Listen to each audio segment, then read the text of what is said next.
Audio Jungle. Audio Jungle.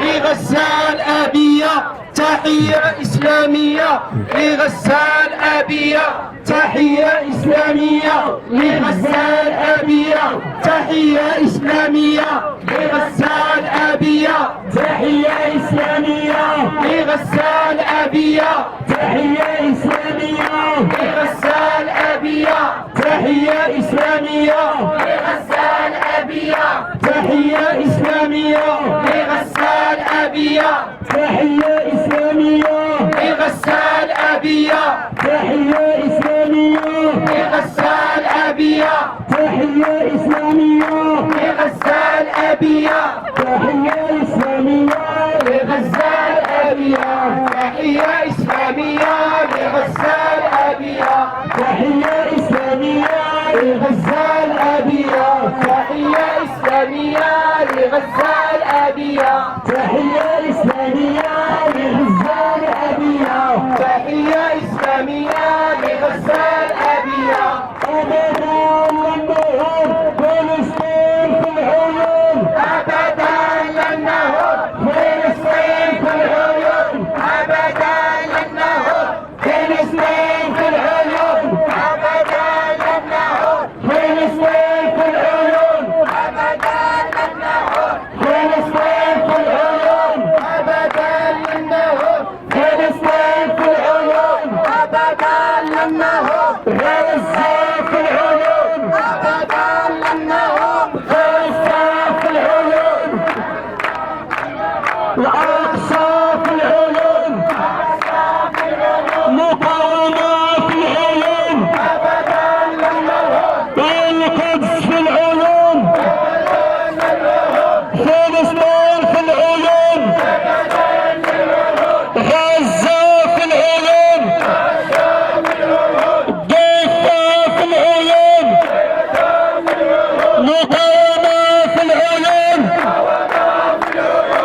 بالروح بالدم نفديك يا فلسطين بالروح بالدم نفديك يا فلسطين بالروح بالدم نفديك يا فلسطين بالروح بالدم نفديك يا فلسطين بالروح بالدم نفديك يا فلسطين بالروح بالدم نفديك يا غزة بالروح بالدم نفديك يا غزة بالروح بالدم نفديك يا غزة بالروح بالدم نفديك يا غزة بالروح بالدم نفديك يا غزة بالروح بالدم نفديك يا غزة بالروح بالدم نفديك يا غزة بالروح بالدم نفديك يا أقصى بالروح بالدم نفديك يا أقصى بالروح بالدم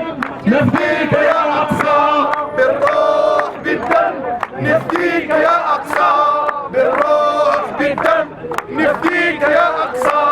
الشعب يريد إسقاط الطبيعة الشعب يريد إسقاط الطبيعة الشعب يريد إسقاط الطبيعة الشعب يريد إسقاط الطبيعة الشعب يريد إسقاط الطبيعة الشعب يريد جريمة الطبيعة الشعب يريد جريمة الطبيعة الشعب الشعب يريد جريمة تطبيع، الشعب يريد جريمة تطبيع، الشعب يريد جريمة تطبيع، الشعب يريد جريمة تطبيع، الشعب يريد جريمة تطبيع، الشعب يريد جريمة تطبيع.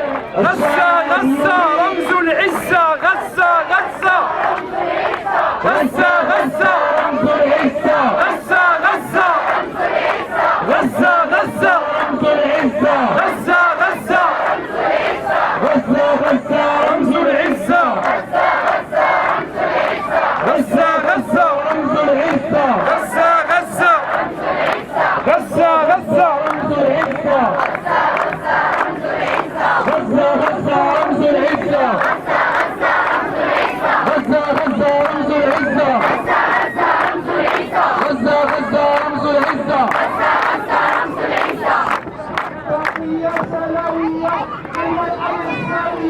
تحية سلامية للمرأة الغزاوية، للمرأة الغزاوية، للمرأة الغزاوية، تحية سلامية للمرأة الغزاوية، تحية سلامية للمرأة الغزاوية، تحية سلامية للمرأة الغزاوية، تحية سلامية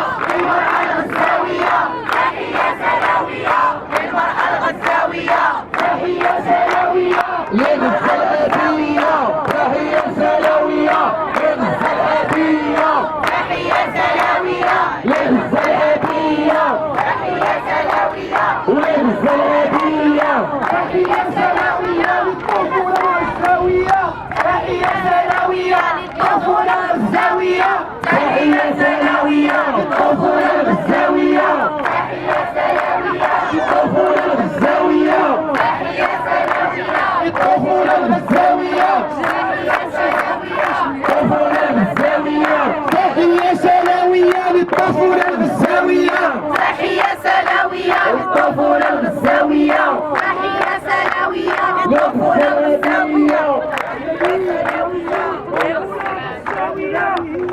ومن المغرب الفلسطين شعب واحد مش شعبين، من المغرب الفلسطين شعب واحد مش شعبين، من المغرب الفلسطين شعب واحد مش شعبين، من المغرب الفلسطين شعب واحد مش شعبين، من المغرب الفلسطين شعب واحد مش شعبين، من المغرب الفلسطين شعب واحد مش شعبين، من المغرب الفلسطين شعب واحد مش شعبين، من المغرب الفلسطين شعب واحد مش شعبين، شعب واحد مش شعبين،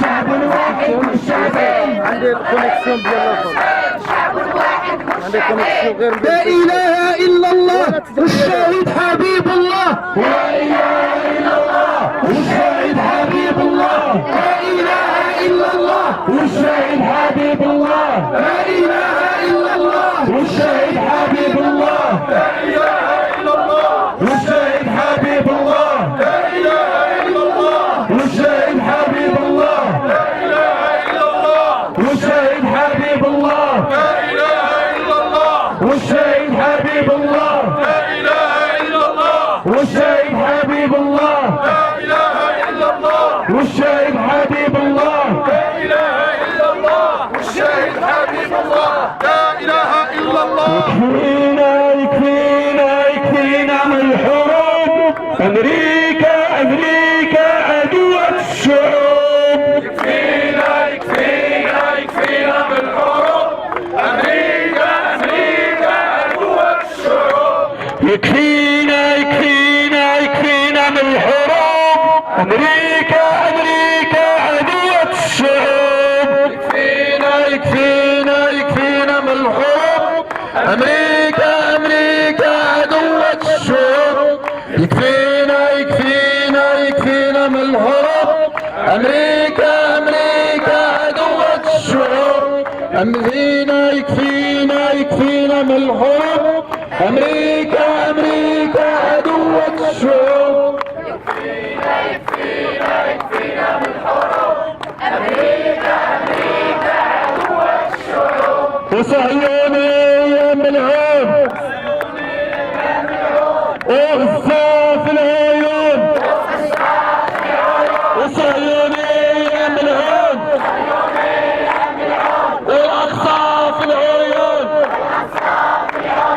صهيونية ملعون الطفة في العيون وصهيونية ملعون وغزة في العيون وصهيونية ملعون والأقصى في العيون وصهيونية ملعون والطفة في العيون والمغرب صهيوني اطلع برا فلسطين أرضي حرة فلسطين أرضي حرة وغزة أرضي حرة وغزة أرضي حرة والأقصى أرضي حرة والأقصى أرضي حرة وغزة أرضي حرة وغزة أرضي حرة والمغرب أرضي حرة والمغرب أرضي حرة والمغرب أرضي حرة والأقصى أرضي حرة وغزة أرضي حرة والأقصى أرضي حرة. يا إله يا جبار اجعلها نار نار نار في صفوف الاستكبار. يا إله يا جبار اجعلها نار نار نار في صفوف الاستكبار. يا إله يا جبار اجعلها نار نار نار في صفوف الاستكبار. يا الله يا جبار اجعلها نار نار نار في صفوف الاستكبار. يا إله يا جبار اجعلها نار نار نار في صفوف الاستكبار. يا إله يا جبار اجعلها نار نار نار في صفوف الاستكبار. بسم الله بسم الواحد القهار اجعلها نار نار في صفوف الاستكبار. بسم الواحد القهار اجعلها نار نار نار في صفوف الاستكبار. بسم الله بسم الواحد القهار اجعلها نار نار نار في صفوف الاستكبار. يلا كل شيء كل شيء كل شيء كل شيء يرفع كل شيء يرفع. لا إله إلا الله محمد رسول الله. عليها نحيا وعليها نموت وفي سبيلها نجاهد وعليها نلقى الله. لا إله إلا الله محمد رسول الله. عليها نحيا وعليها نموت وفي سبيلها نجاهد وعليها نلقى الله. لا إله إلا الله محمد رسول الله. عليها نحيا وعليها نموت وفي سبيلها نجاهد وعليها نلقى الله. لا إله إلا الله محمد رسول الله. عليها نحيا وعليها نموت وفي سبيلها نجاهد وعليها نلقى الله.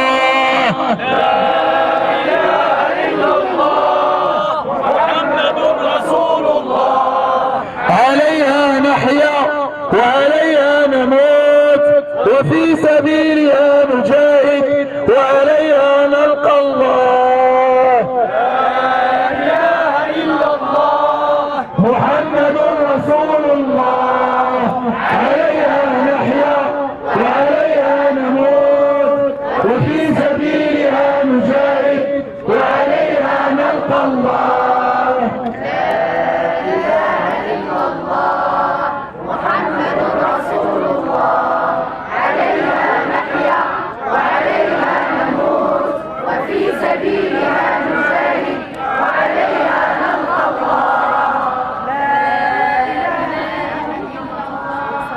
محمد رسول الشعب يريد إثبات التطبيع. الشعب يريد إثبات التطبيع. الشعب يريد إثبات التطبيع. الشعب يريد إثبات التطبيع. الشعب يريد إسقاط التطبيع. الشعب يريد إسقاط التطبيع. الشعب يريد إسقاط التطبيع. الشعب يريد إسقاط التطبيع. الشعب يريد إسقاط التطبيع. الشعب يريد إسقاط التطبيع. الشعب واعطيها تصورها والارض قول لها وقتاش غادي تدوزي ليه الفلوس. الطوفان الطوفان المطبع واللي خان. ولا ماشي بزاف اللي هادو مزيانين. واللي خان. الطوفان الطوفان اللي طبع واللي يا خان. قلتي السيمانه الجايه. اللي طبع واللي خان. صافي يلا هيا تعطيك التصاور والارض واللي ديالك. خان. اللي طبع واللي خان. اللي طبع واللي خان. يلا الإسرائيل أمريكان. الإسرائيل أمريكان. الإسرائيل أمريكان. الإسرائيل أمريكان. الإسرائيل أمريكان. الإسرائيل أمريكان. اللي طبع واللي خان. اللي طبع واللي خان. اللي طبع واللي خان. اللي طبع واللي خان. زيرو الأنظمة العربية. زيرو بأشرف القضية. زيرو الأنظمة العربية. زيرو بأشرف القضية. زيرو الأنظمة العربية. زيرو بأشرف القضية. زيرو الأنظمة العربية. زيرو بأشرف القضية. زيرو الأنظمة العربية. زيرو بأشرف القضية. زيرو الأنظمة العربية. زيرو بأشرف القضية. زيرو الأنظمة العربية. زيرو بأشرف القضية. الأنظمة العربية. بأشرف القضية. الأنظمة العربية. بأشرف القضية. صحابتي أجمعين، أيها الحضور الكريم، أبناء سلا المجاهدة، نقف جميعا اليوم لنقول بصوت مسموع: مالك لا للمجازر، لا للمجازر ضد الأبرياء، لا للمجازر ضد الفلسطينيين. نقف اليوم بصوت مسموع. هذا ما نملك أصواتنا اليوم، نملك أصواتنا اليوم نتضامن بها مع إخوتنا الفلسطينيين. هذا جهد مقل.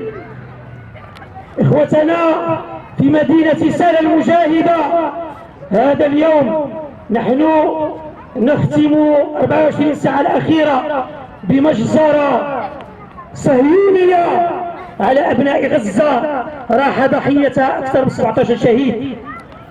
ومنذ العدوان 9 أكتوبر نالت غزة من الضربات، نالت غزة من العدوان ما أصاب أكثر من 17 مسجد وكنيسة و21 مدرسة. منذ 7 أكتوبر ما يقرب من 4000 شهيد. هؤلاء الذين تم دفنهم، أما اللي مازالين تحت الأنقاض الله أعلم بحالهم. وأكثر من 15,000 جريح. ألا يستحق هذا منا وقفة تضامن؟ ألا يستحق هذا منا أن نرفع أصواتنا وحناجرنا لإسماء العالم وإسماء أحرار هذا العالم بأن هناك شعب يباد، وبأن هناك مجزرة في حق هذا الشعب.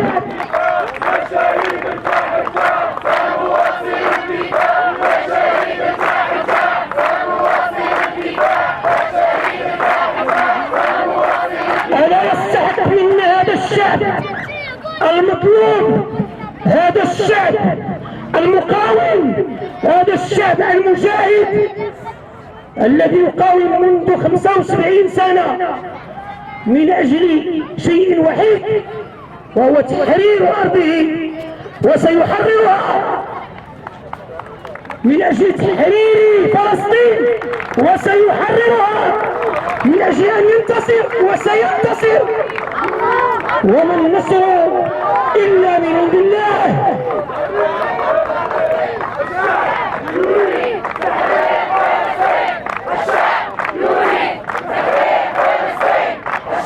لا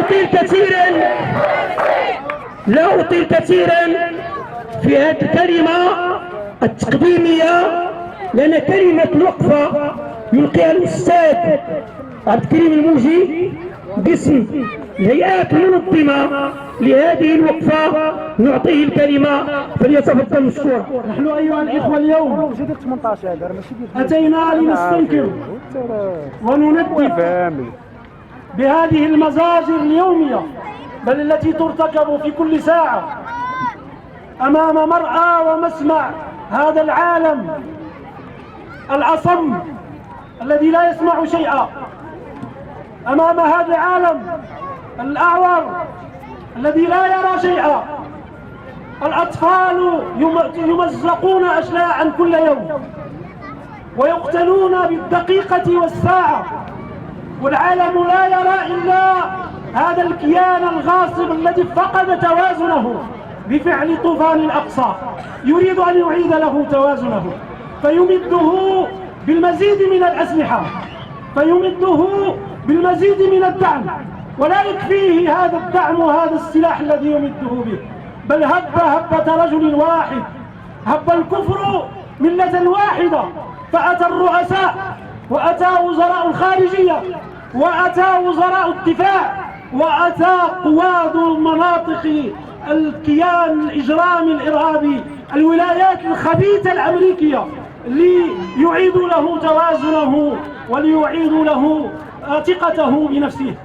نحن اليوم أتينا وإن كنا نعتصر ألما على من قضى ومن جرح من إخواننا ومن أخواتنا ومن أطفالنا، لكننا لا نأسف على من قضى شهيدا لأنه حي عند ربه يرزق. نحن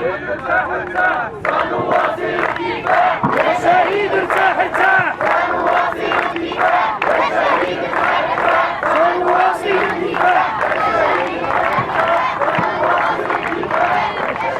نحن لا نحزن لأن شهيدا مضى إلى ربه وودع هذه الدنيا لينعم بما أعده له ربه في جنات النعيم، بل نزف شهداءنا وتشيعهم أمهاتهم بالزغاريد لأنها توقن أن ما ذهبوا إليه هو أفضل مما كانوا عليه في هذه الدنيا. لكننا نحزن على الجرحى الذين يعانون ويكابدون وهم بالآلاف، ونحزن على المؤسسات التي تدمر والتي بناها أبناء فلسطين رغم الحصار وقلة ذات اليد، بنوها بأظافرهم، فجاء هذا الكيان المخرب، هذا الكيان الغاصب ليجهز عليها وليهدم البيوت فوق رؤوس ساكنيها، والعالم لا يحرك ساكنا.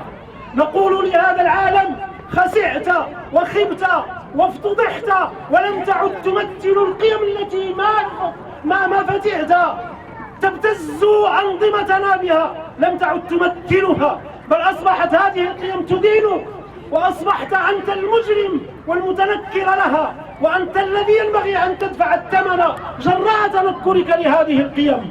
الطفولة اليوم تغتصب، الطفولة اليوم تلعب، المرأة اليوم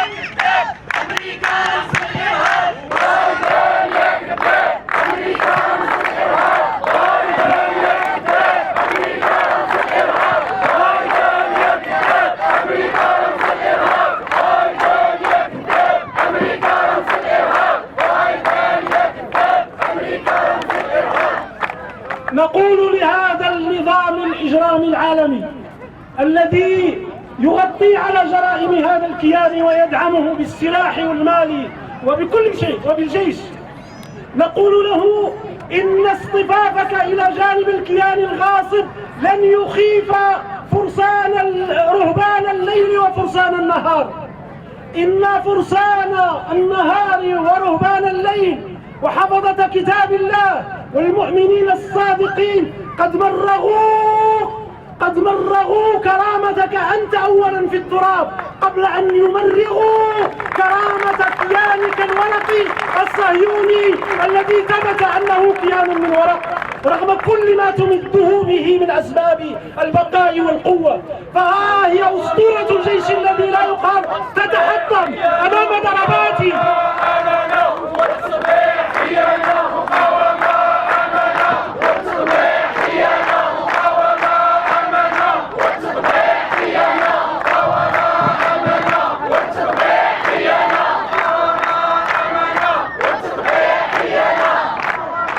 ونحب أن نذكر هذا النظام العالمي الإجرامي وقائدته الولايات الخبيثة الأمريكية، نذكرها بخروجها صاغرة من أفغانستان بعد 20 سنة، ونذكرها بخروجها ذليلة من لبنان، ونذكرها بخروجها من العراق، وكما خرجت ذليلة صاغرة أمام ضربات المؤمنين المجاهدين الذين اعتصموا بركن الله عز وجل وعاروا إلى ركن ركين آمنوا بربهم ناصرا ومعينا في وقت تكالبت عليهم فيه كل قوى الشر والطغيان والظلم وخذلتهم كل الأنظمة خوفا وفرقا من بأس هذا النظام الظالم. جريمة صهيونية مشاركة أمريكية. جريمة صهيونية مشاركة أمريكية.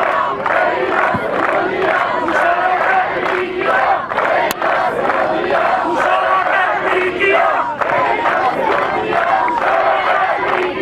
جريمة صهيونية مشاركة أمريكية. جريمة صهيونية مشاركة أمريكية. نبشرك إن شاء الله أنك ستذلل وستخرج أنت وكيانك صاغرا من فلسطين، لأن فلسطين بلد الأحرار، ولأن فلسطين مقبرة الغزاة، ولأن فلسطين ينصرها المجاهدون الذين اعتصموا بربهم وسيحررها. وما طوفان الأقصى إلا بداية هذا التحرير. طوفان الأقصى كسر أسطورة الجيش الذي لا يقهر وحطم هذه الأسطورة وأعاد التوازن إلى هذه الأمة، وأعاد إلى هذه الأمة ثقتها بنفسها ويقينها في موعد ربها.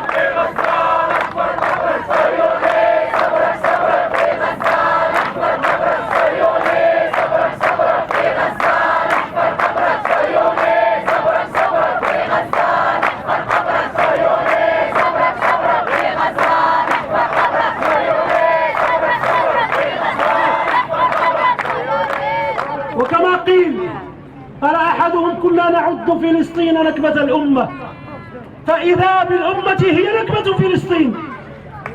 وكنا نقول يجب أن نحرر فلسطين، فإذا بفلسطين هي التي تحررنا. حررتنا من خوفنا، حررتنا من ترددنا، حررتنا من الشك الذي بدأ يتسرب إلى الكثيرين منا، والنسيان الذي نسيناه في ارتباطنا بربنا. كثير من الناس كاد الشك أن يسيطر عليهم، وكادوا ينسون أن لهذا الكون ربا يدبره ومالكه، وهو الذي ينصر عباده إذا نصروه. وقال وكان حقا علينا نصر المؤمنين، وقال إن تنصروا الله ينصركم ويثبت أقدامكم. وقال ولقد سبقت كلمتنا لعبادنا المرسلين إنهم لهم المنصورون وإن جندنا لهم الغالبون.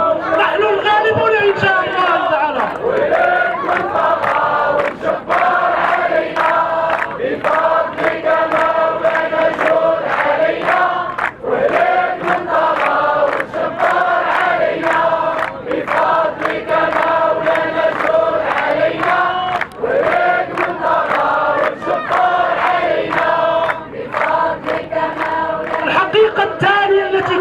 عنها طوفان الأقصى وما تلاه من مجازر هذا الكيان. هي فضح الدعاية الإعلامية الكاذبة لهذا العالم الحر، طالما كان يتغنى بأن إعلامه هو إعلام ينقل الحقيقة ويظهر الحقيقة ويفتح كاميراته لإظهار هذه الحقيقة، فإذا به إعلام كاذب مزيف يختلق الحوادث وينشرها على أساس أنها حقائق ويوهم الناس بأنها حقائق. وقد شهدنا أكذوبة قطع المجاهدين لرؤوس الأطفال وأكذوبة اغتصاب النساء، رددتها كل وسائل الإعلام وطارت بها لتشوه المقاومة، ورددها قادة العالم السياسيين وعلى رأسهم بايض الكذاب، وطار بها وفرحوا بها وأرادوا من خلالها أن يسيئوا لهذا الجهاد ولهذا الطوفان وللمجاهدين الأطهار الذين يتحركون بعقيدة تؤمن أن حبس قطة ومنع الماء والشراب عنها حتى تموت جريمة تستحق ممن يقترفها أن ينال عقابها غضب الله وعذابه. من يعتقد هذه العقيدة لا يمكن أن يذبح الأطفال. هنا سأل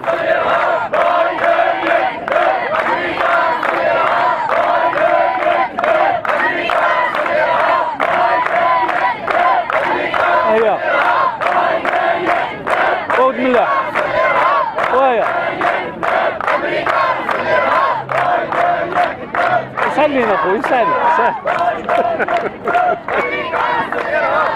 هذا الإعلام أيها الإخوة اليوم لا يرى ولا يسمع مجازر الكيان الصهيوني اليومية في حق الأطفال. 1500 طفل ما شاف منهم حتى شي واحد، ما سمع أنين حتى شي حد، ما شافش الجسد الممزق للأطفال ولم يبقى منهم إلا بضعة من صدره. لا يراها هذا الإعلام الفاجر ولا ينشرها ولا يتحدث عنها.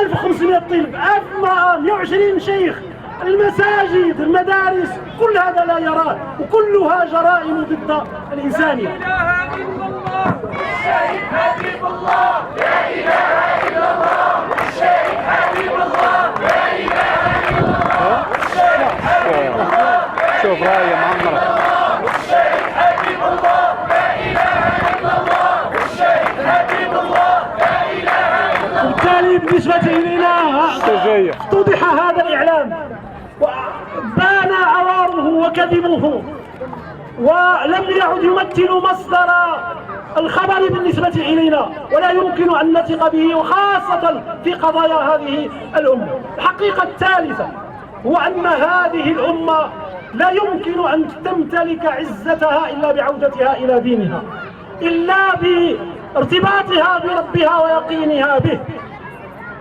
لو ذهب الفلسطينيون مع قوى السلطة وآمنوا بالحوار الذي دعت إليه السلطة، ما كان لهذه الحقائق أن تثبت، وما كان لهذه الأمة أن تعود إلى اليقين في إمكانياتها وأنها تستطيع أن تحقق نصرا على هذا العدو وعلى المحتل كما حققته في ما سبق من أحداث.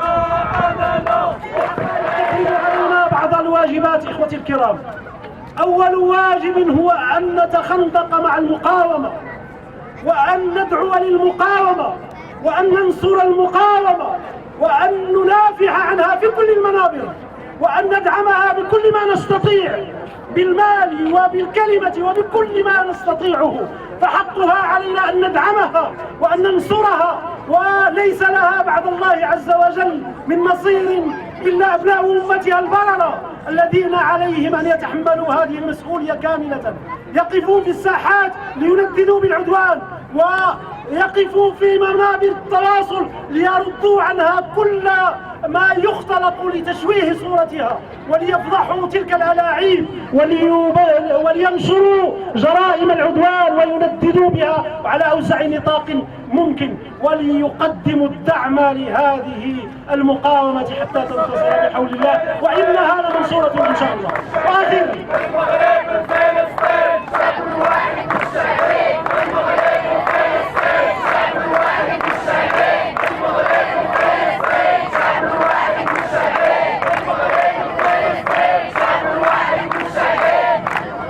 وآخرا لا يمكن أن ننسى أن التطبيع مع الكيان الصهيوني سبة في حق من يقوم به، وجريمة ترتكب في حق هذه الأمة، وأن علينا أن نتوب من التطبيع مع الكيان فنقطع كل صلة معه. لا بد أن يتوقف التطبيع. هذه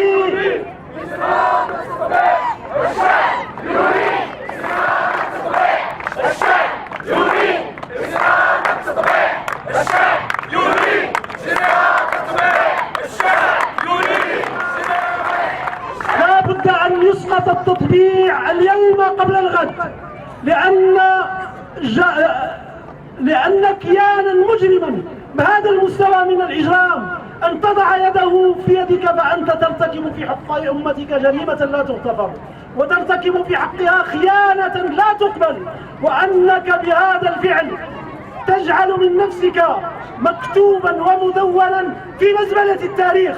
فإذا ندعو الدول العربية التي طبعت أن تقطع مع هذا الكيان وأن تعود إلى رشدها، فإنه لن يأتيها من التطبيع إلا الشر، وإن هذا الكيان لا يمكن أن يستعمل ولا يمكن أن نسابقه، فهو لا يريد لهذه الأمة إلا الشر، ولا يتربص بها يدمر كيانها.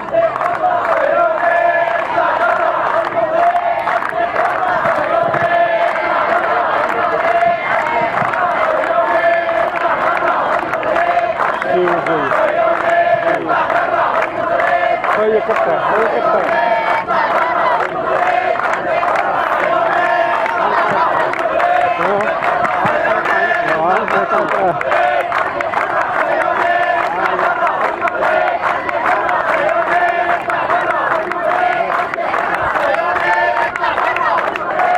أخيرا كلمة أوجهها للحاضرين.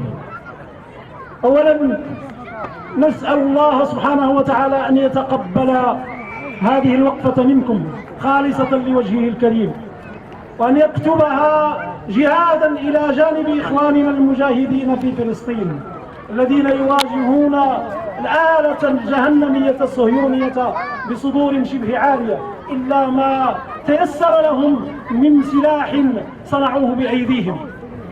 لا بد أن نجدد العزم، وأن نكون على استعداد لحضور كل فعالية منددة بغطرسة هذا الكيان. لا عذر لنا في التخلف عن أي فاعلية من فاعليات، ولا عذر لنا عند الله عز وجل إن خذلنا أهلنا وإخواننا في فلسطين، ولا عذر لنا إن آثرنا عليهم شيئا من الدنيا وفضلناها على نصرتهم والدعاء لهم والحضور لكل الوقفات والمسيرات التي تساندهم، ونعاهد الله عز وجل على أن نستمر على هذا النجاح.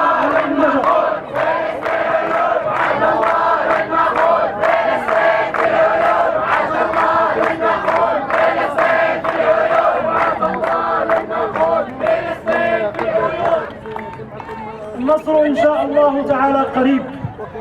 يسألونك متى هو، قل عسى أن يكون قريبا، وما النصر إلا من عند الله. السلام عليكم ورحمة الله.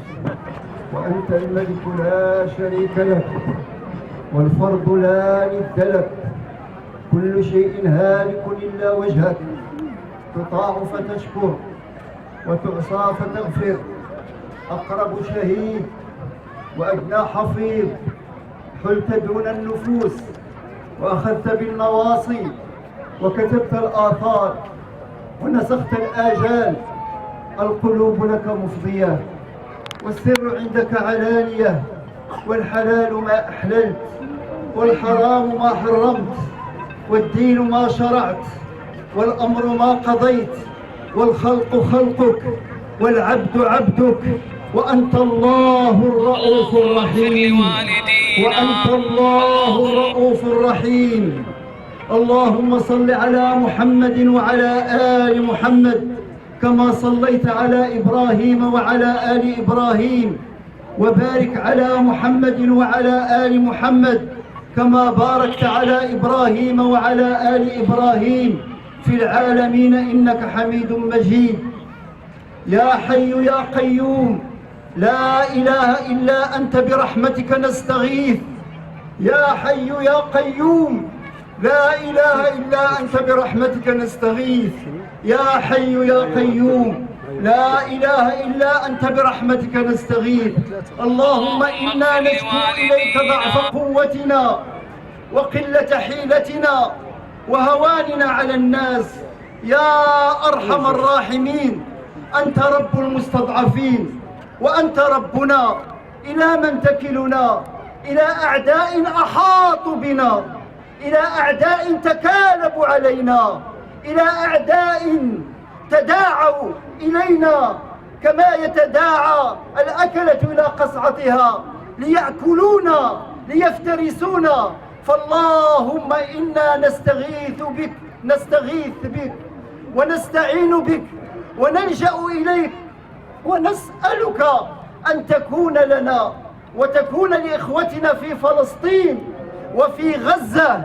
اللهم إنهم أحاطوا بهم من كل جهة، فاللهم لهم جهة واحدة وهي الجهة الغالبة، جهتك يا رحمن، جهتك يا جبار، جهتك يا منتقم، جهتك يا الله، يا من يقول للشيء كن فيكون. وهذه كلمتك التي استعاذ بها عبادك الصالحين، فأقمتهم على الدين وأقمت لهم الصراط المستقيم ونصرتهم في أضعف حال وجعلتهم متمكنين. فاللهم مكن لإخوتنا في غزة، اللهم انصرهم على أعدائهم، اللهم اجعل دماءهم نورا لنا وللعالمين تقضي على هذه الفلسفات التي أرادت أن تنشر الظلام في الكون. فإذا بطوفان الأقصى يغسل بدأ في غسل هذه الفلسفات الكاذبة. فاللهم يا ربي اغسلها وطهر الأرض منها بفضل بركة هؤلاء الذين أسلت دماءهم اختيارا من عندك. ومن اخترته فهو الأقوى وإن كان ميتا، ومن اخترته فهو المنتصر وإن كان في قبره، بل هو شهيد على هذه الدنيا. فاللهم إنا نسألك يا رب أن تجعل دماءهم نورا لنا نهتدي به في هذه الظلمات، ونارا حارقة للمفسدين وللبغاة الطغاة الظالمين إن لم يتوبوا. فإن تابوا فهم أحبابك وأحبابنا، وإن لم يتوبوا فاللهم خذهم واهزمهم. فهذه أرضك اجعلها تبتلعهم، وهذا بحرك اجعله يغرقهم، وهذه سماؤك اجعلها كذلك تقضي عليهم. اللهم أعنا ولا تعن علينا، وانصرنا ولا تنصر علينا، واهدنا واجعلنا هداة المهتدين. اللهم انصرنا ولا تنصر علينا، وانصرنا واهدنا وامكر لنا ولا تمكر علينا، واهدنا ويسر الهدى لنا، وانصرنا على من بغى علينا. اللهم اجعلنا لك شكارين، لك ذكارين، لك رهابين، لك مطواعين، لك مخبتين إليك أواهين منيبين. ربنا تقبل توباتنا واغسل حوباتنا وأجب دعواتنا وثبت حجتنا وسدد ألسنتنا واهد قلوبنا واسلل سخائم صدورنا. يا مالك يوم الدين إياك نعبد وإياك نستعين، كما قال نبيك معاركه يا مالك يوم الدين. إياك نعبد وإياك نستعين. اللهم إياك نعبد وإياك نستعين. اللهم إياك نعبد وإياك نستعين. اللهم حبب إلينا الإيمان وزينه في قلوبنا وكره إلينا الكفر والفسوق والعصيان واجعلنا من عبادك الراشدين المرشدين الصالحين المصلحين الداعين إلى صراطك المستقيم بعلم وحلم وحكمة وإخلاص وصدق وصبر ويقين يا أرحم الراحمين يا رب العالمين. اللهم إنا نسألك لإخوتنا أن تذهب ما بهم. اللهم تقبلهم عندك شهداء، هذا يفرحنا. اللهم شاف مرضاهم وجرحاهم وأذهب ما بهم وسوي أجسادهم أحسن مما كانت وقوهم ليعودوا إلى أعدائهم وانصرهم عليهم وانصرنا معهم. اللهم صل على سيدنا محمد عبدك ونبيك ورسولك النبي الأمي وعلى آله وصحبه وسلم تسليما عدد ما أحاط به علمك وخطه قلمك وأحصاه كتابك. وارض اللهم عن ساداتنا أبي بكر وعمر وعثمان وعلي وعن الصحابة أجمعين وعن التابعين وتابعيهم بإحسان إلى يوم الدين. سبحان ربك رب العزة عما يصفون وسلام على المرسلين والحمد لله رب العالمين.